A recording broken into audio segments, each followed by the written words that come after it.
जिलाधिकारी शशांक जी एवं पुलिस अधीक्षक भारत सोनी जी के साथ यहाँ मंच पर और सामने मौजूद जिला के सभी वरीय पदाधिकारीगण, जैन धर्म के दोनों धर्म यानी दिगंबर और श्वेतांबर क्षेत्र के सभी पदाधिकारी और कार्यकर्तागण इस समारोह में उपस्थित देवियों, सज्जनों और पत्रकार मित्रों, सबको मालूम है कि आज हम लोग भगवान महावीर के निर्वाण दिवस के अवसर पर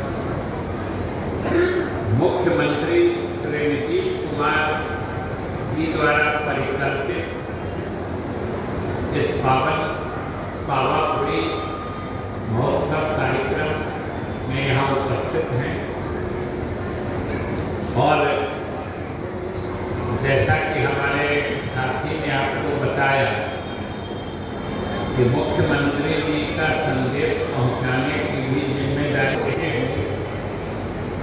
भगवान महावीर के चरणों में श्रद्धा सुमन अर्पित करते हुए मैं मुख्यमंत्री जी की तरफ से भी और अपने तरफ से भी इस पावन दिन की आपको शुभकामनाएं देता हूँ, बधाई देता हूँ और साथ ही जिला प्रशासन को इस अच्छे कार्यक्रम के आयोजन के लिए धन्यवाद भी देता हूँ। साथियों, आज के दिन का जो महात्मा है वो आप लोग तो इसी धरती से जुड़े हुए आपको बताने की काबिलियत या सलाहियत हमको नहीं लगता है कि वो हम लोगों में से किसी को जो बाहर से आए उनकी हो सकती है। और आज के दिन का आयोजन जो होता है या पावापुरी महोत्सव के आयोजन का थोड़ा सा सुधारना था, सुधार करके भेजा है, लिखा है तो जैन धर्मावलंबियों की जो ख्वाहिश होती है उसको वो एक ही होती है तो नाम था कुछ कि भगवान महावीर ने जो संदेश दिए हैं, जो आदर्श हम सबों के लिए स्थापित किए, हम सब उनका अनुसरण करें। और हम समझते हैं कि भगवान महावीर के संदेश या उपदेश या जीवन शैली किसी भी मनुष्य के जीने का तरीका या सिलसिला कैसा हो, ये अभी आपने अगर गौर से सुना होगा तो कार्यक्रम की शुरुआत में ही हमारी साध्वी जैन साध्वी हमारी बड़ी दीदी ने जो आपके सामने मंगलाचरण के लिए जब उनको पुकारा गया था और उस मंगलाचरण के क्रम में हमें तो लगा कि वो एक तरह से जैन धर्म का प्रार्थना गीत ही है जो वो गा रही थी। अगर आप उस प्रार्थना या मंगलाचरण के शब्दों पर गौर किए हो तो आपको जरूर महसूस हुआ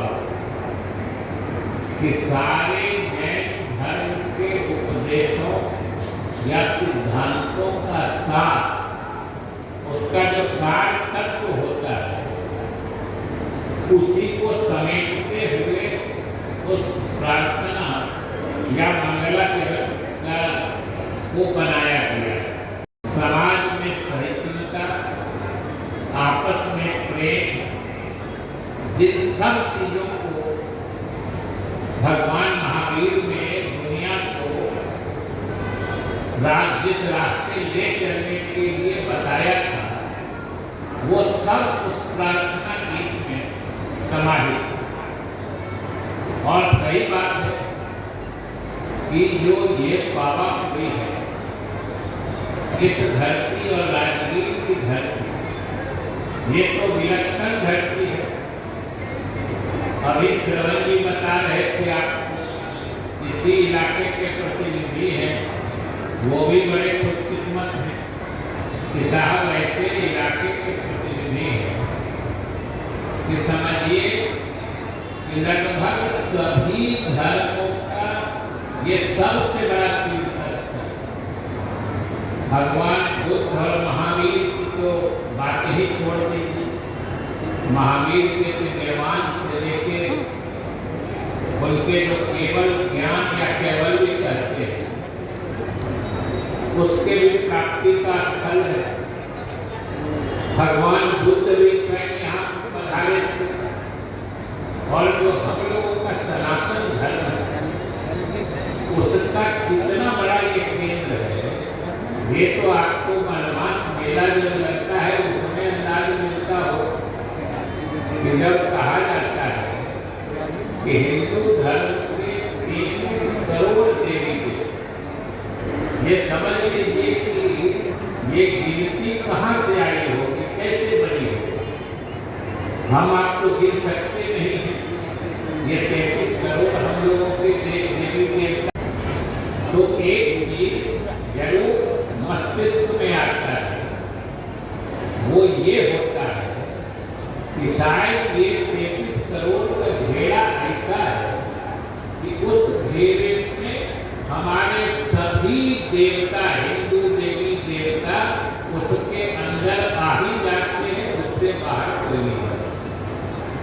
और वो सब यहाँ पधारते हैं। सिख धर्म के संस्थापक गुरु नानक यहाँ आए, जैसा कि आप सब जानते हैं।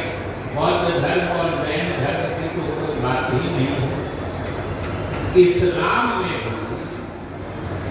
इस्लाम का जो धरा यानी सूफीवाद, जितने सूफी संत हुए उसमें भी जो समकालीन संत थे, मखदूम साहब से लेके उस समय जितने सूफी संत थे वो सब भी यहाँ पधारे थे। तो इस जगह का तो महात्म्य यही है कि राजगीर और पावापुरी के इलाके में ही बिहार, और केवल बिहार को ही नहीं, बिहार की बदौलत पूरे भारतवर्ष को दुनिया में ज्ञान और आध्यात्म की धरती माना गया है। यही पावापुरी और राजगीर की बदौलत हम ज्ञान और आध्यात्म की धरती से आने वाले माने जाते हैं। बिहार के लोग और भारत के इसी धरती का कमाल है।